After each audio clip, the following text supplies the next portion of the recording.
Bismillahirrahmanirrahim. Tasawwur Islam. Tasawwur ialah hakikat sesuatu perkara. Suatu perkara itu bagaimana hakikatnya, bagaimana rupa, bentuk dan gambarannya. Tasawwur. Ulama mantiq kata idraku mufradin tasawwurin ulim. Iaitulah kita nak dapat hakikat sesuatu perkara, itu makna tasawwur. Gambaran wajah dia, wajah Islam, rupa Islam. Bagaimana? Peristiwa murtad telah membawa kepada satu gerakan tajdid, pembaharuan paling awal dalam memperbaharui kepahaman Islam selepas Rasulullah SAW wafat. Hakikat Islam itu perlu ditafsirkan mengikut kepahaman yang tepat. Walaupun ia merupakan ajaran Allah Subhanahu Wa Taala yang sangat teguh dan sempurna sepanjang zaman, semua tempat dan semua keadaan. Namun penyelewengan manusia sering kali berubah. Maka kekufuran dan jahiliah itu boleh mengelirukan manusia yang berada dalam alam yang mengalami perubahan. Abu Bakar radhiyallahu anhu telah memberikan suatu kepahaman kepada para sahabat bahawa murtad itu bukan sahaja keluar dari agama Islam dengan menganut agama-agama yang lain, akan tetapi murtad perlu dipahami dari aspek-aspek berikut. Jadi bila Nabi wafat, sahabat dalam keadaan yang bingung. Nabi tak ada macam mana nak pimpin ni. Orang Arab yang masuk Islam murtad sebahagiannya, sebahagian teguh dengan Islam. Allah Ta'ala munculkan Sayyidina Abu Bakar ganti Nabi, didukung oleh sahabat radhiyallahu anhu. Sahabat yang dididik oleh Nabi, diajar oleh Nabi, menerima ilmu Nabi, yang memahami bagaimana nak mengamalkan Islam itu. Petunjuk Islam nak pakai macam mana. Di sana dalam dunia yang berubah, tidak sama satu masa, tempat, satu tempat. Ada perkara yang berlaku zaman Nabi, tapi berlaku lain pula lepas Nabi tak ada. Macam mana nak hukum? Ada perkara berlaku di negeri ni, negeri lain tak ada. Macam mana nak pakai hukum Islam? Hukum Islam ni ada dua perkara kena sedar. Yang pertama, sawabit, hukum yang tetap, yang tak berubah. Rukun iman, rukun Islam, ibadat, halal, haram, nyata, tegak. Itu tak berubah. Di sana ada perkara mutaghayyirat, perkara yang berubah. Perubahan ini ialah dasar yang umum. Dasar yang umum menafsirkan, menjelaskan perkara yang berlainan, tapi tak lari pada dasar yang umum ini. Ini kena faham. Contoh yang pertama, Nabi wafat, murtad. Keluar daripada Islam. Orang duduk faham, keluar daripada Islam ni, masuk agama lain. Kau keluar daripada Islam. Di sana ada perkara lain lagi, keluar daripada Islam juga. Bukan masuk agama lain, termasuklah ikut ideologi lain. Lain pada Islam. Termasuklah pakai peraturan lain. Cara lain. Banyak. Tafsirnya banyak, kena faham. Abu Bakar menjelaskan. Yang pertama, seseorang dikira murtad apabila menerima tasawwur selain daripada Islam dalam aspek akidah, syariat dan akhlak. Yang pertama, bila seorang itu akidah lain pada akidah Islam. Bukan mesti dia masuk Kristian, masuk Yahudi. Rukun Islam, rukun iman itu jelas, beriman pada Allah Ta'ala. Orang Yahudi dianggap tak beriman kerana dia meletakkan sifat Allah Ta'ala pada manusia. Manusia pula hukum macam hukum Allah Ta'ala. Maka menunjukkan bahawa keluar daripada Islam ni bila melanggar dasar-dasar akidah. Dasar ibadatnya, hukum syariatnya dan sebagainya. Orang Kristian mengaku Allah itu Tuhan juga, sebut Allah juga. Dalam masa yang sama, Nabi Isa, Siti Maryam, Tuhan juga. Pada apa kata Allah tu? Allah ni maknanya Al-Ilah, Allah. Dia saja Tuhan. Tak ada yang lain. Bila sebut Allah Ta'ala, tak ada. Lain Allah Ta'ala Tuhan tak ada. Ni sebut Allah. Tapi tak ukur pun Tuhan juga. Isa pun Tuhan juga. Maryam ada sifat Tuhan juga. Tak betul. Sebut Allah. Tapi makna tak betul. Ini kita kena faham. Dia nak pakar, dia nak tepik Allah, tepiklah sesama dia. Tapi nak heret kefahaman ni pada orang Islam, kita kena cegah, kena larang. Dia nak heret. Heboh benda ni pada orang Islam, supaya orang Islam faham macam dia faham. Itu tak boleh. Apalagi di zaman orang Islam banyak jahil, banyak tak mengaji, banyak tak faham. Baca buku-buku dia pula, sudah. Ini bahaya. Dia kena faham. Maknanya murtad itu bukan saja masuk agama, termasuk kefahaman. Kefahaman terhadap akidah ketuhanan yang Maha Esa. Ini kena faham. Ini Abu Bakar menjelaskan. Semua individu yang mengaku menjadi Nabi selepas Nabi Muhammad SAW wafat, serta pengikutnya yang sesat wajib diperangi. Tuhan dah isyar tak ada Nabi lepas Nabi Muhammad SAW. Tak ada orang mengaku jadi Nabi. Ini tak betul lah. Bukan saja kita kena sekat, kena perang dia. Bunuh dia. Apa bunuh? Kalau dia degil juga, perang. Abu Bakar bertindak. Tak boleh biarkan. Tangkap. Tidak boleh bunuh. Biarlah dia bebas. Itu tak boleh. Islam tegas. Kalau ada orang mengaku jadi Nabi, kalau orang Islam, igak dia. Yang bunuh bukan kita, kerajaan lah. Kerajaan tak boleh tengok sendiri. Kerajaan kena perkara di mahkamah, suruh dia bertaubat, nasihat dia dulu. Begitu juga mereka yang membatalkan mana-mana rukun Islam dan hukumnya yang nyata termasuk dalam kategori murtad. Contohnya penolakan hukum zakat dari segi ekonomi, menolak wujudnya konsep negara Islam dari segi politik, hukum haram bagi arak, judi, zina dan sebagainya dari segala akhlak dan lain-lain.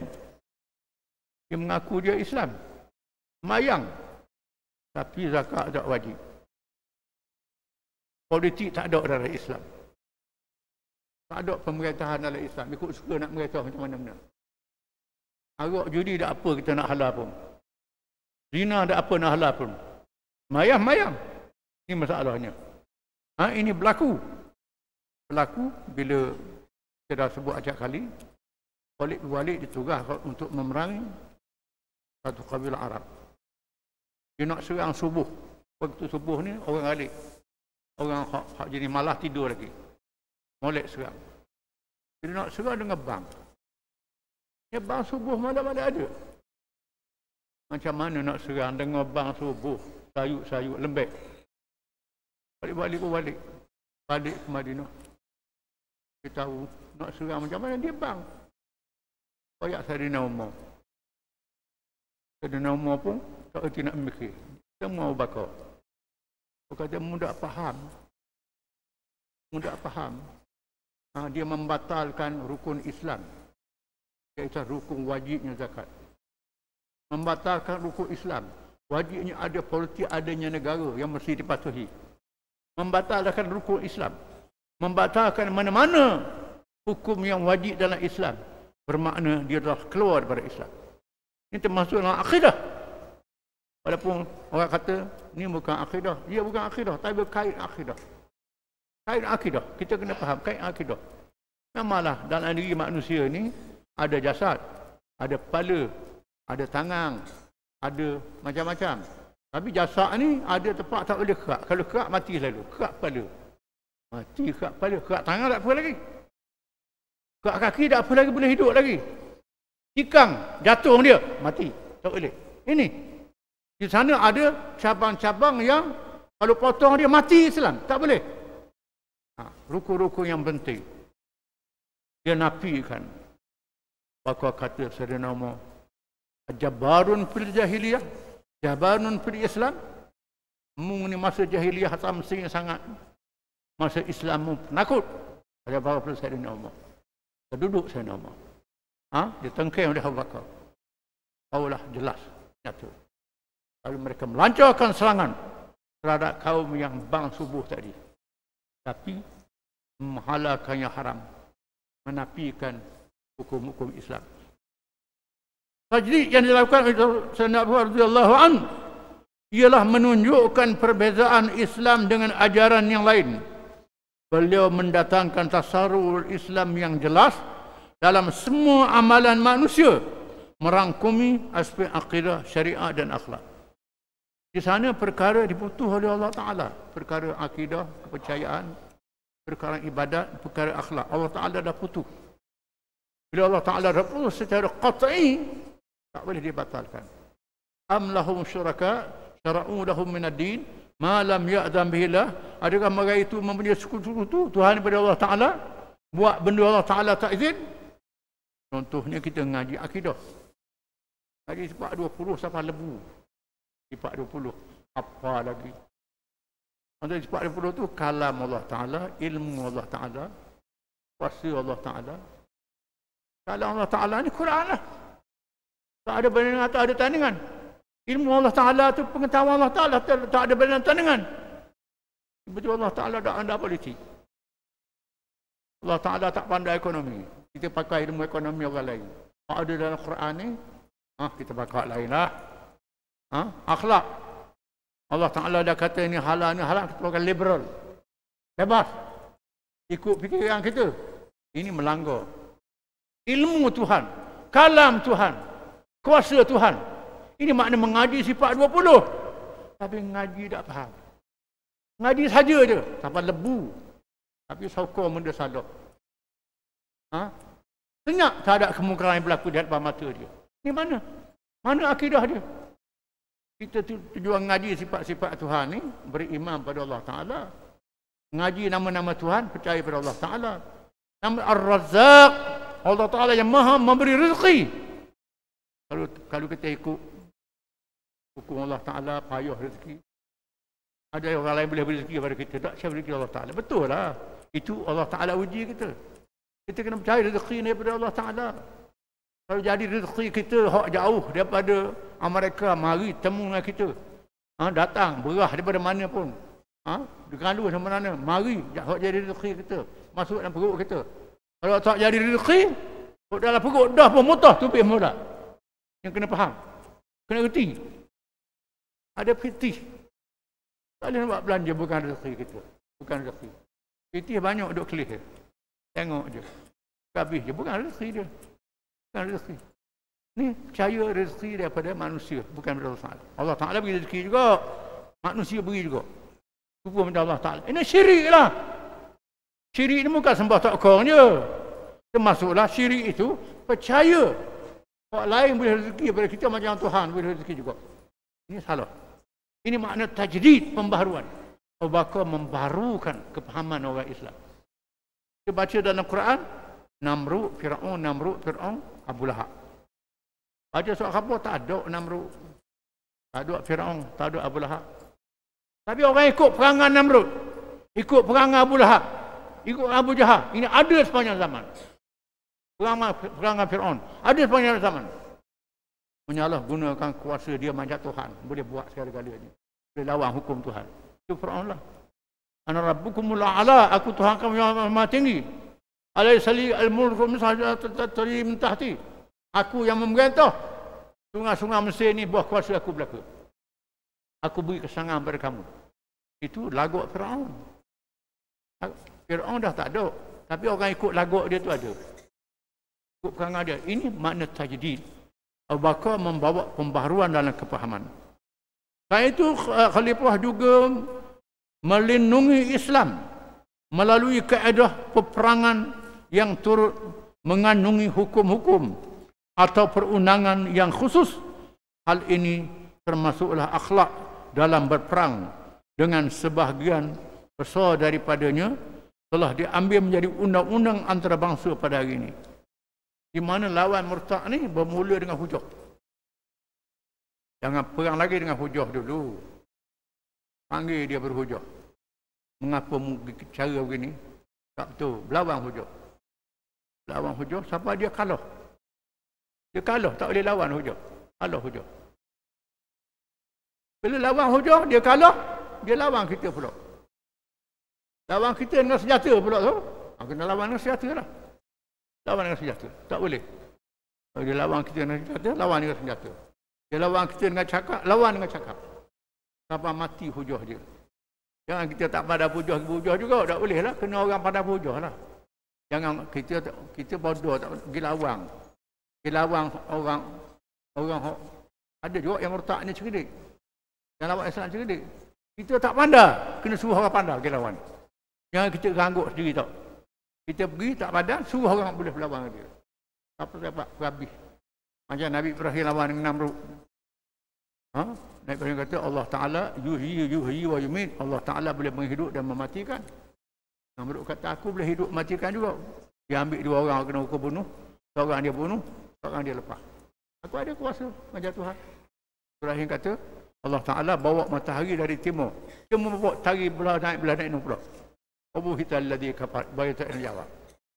Tak nak jawab kalah. Bila kalah, bakar Ibrahim. Ni jahat dah ni.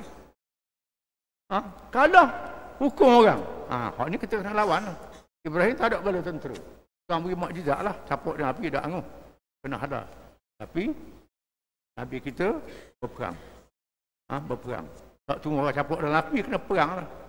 Perang pula Tuhan janji. Kalau lawan pokok ni, kita mati syahid. Masuk surga dulu. Kalau menang, Islam menang. Allah Ta'ala tak matikan Islam ni. Yang kena lawan. Perang pula ada fiqh, ada hukum dia. Wala ta'tadu innallaha yuhibbul mu'tadin. Perang jangan melampaui batas, tak boleh. Tak boleh bunuh orang puang, tak boleh bunuh kanak-kanak, tak boleh bunuh orang awam, orang yang tak berdosa, orang berniaga, orang macam-macam yang tak terlibat perang, tak boleh bunuh. Ni nak berjihad, perang dia bung hotel, bung pasar, bung masjid. Jihad apa betul? Ini dah salah, tak betul. Jihad ada hukum dia, ada peraturan dia. Dan banyak peraturan-peraturan Islam dalam jihad perang ni, orang putih ambil jadi undang-undang antarabangsa pada hari ini. Banyak undang antarabangsa yang perang pada hari ini, orang barat ambil. Dia ambil, dia pakar, tapi tak ikut hukum. Contohnya, bila berperang atau salah, tersilap, bunuh mereka yang tak terlibat dalam peperangan. Ikut hukum Islam, kena bayar pampasan. Bayar pampasan, tak boleh. Kena bayar ganti rugi. Sebab itu, bila Nabi suruh Khalid balik memerangi Bani Juzaimah, perang Juzaimah, suruh Bani Juzaimah ni masuk Islam. Dia tak mengucap, dia kata sabakna, kami tukar agama. Masuk Islam lah maknanya. Khalid kata, dia tak mengucap, bunuh. Lalu Abu bin Umar ngadu ke Nabi. Nabi kata Khalid ni buat salah. Dia kata dia dah ada tinggal agama dia, masuk Islam lah. Dia tak kata syahadat la ilaha illallah saja. Tak mesti begitu. Menyebabkan ada yang dibunuh. Lalu Nabi terus Sayyidina Ali pergi. Ayo ganti rugi. Ini dia hukum Islam. Orang putih ni ada. Contohnya mereka, dia bung kapal terbang Iran. Dia bung kapal terbang apa ni? Bung apa? Orang tak salah mati di Iraq di Afghanistan, tak bayar ganti rugi. Saja je. Pakai gitu, dia bunuh orang. Bukan hak dia nak bunuh je. Orang kapung dia bunuh 14 ini. Dia buat undang-undang, tak ikut undang-undang. Kita orang Islam kena ikut undang-undang. Kalau tak ikut undang-undang, kita berdosa walaupun terhadap orang kafir. Kita melampau tak boleh. Kita kena adil. Wajib bagi orang Islam. Kalau kita salah, kita kena bayar ganti rugi. Ini hukum Islam. Jadi banyak Sayyidina Abu Bakar ni ajar. Ketika hadapi murtad, termasuklah Parsi dan Rom, ajar hukum-hukum Islam bagaimana mengamalkan hukum-hukum perang dalam Islam, damai dalam Islam, runding dalam Islam. Semuanya ada, kerakyatan dalam Islam, semuanya ada berlaku. Wallahu a'lam.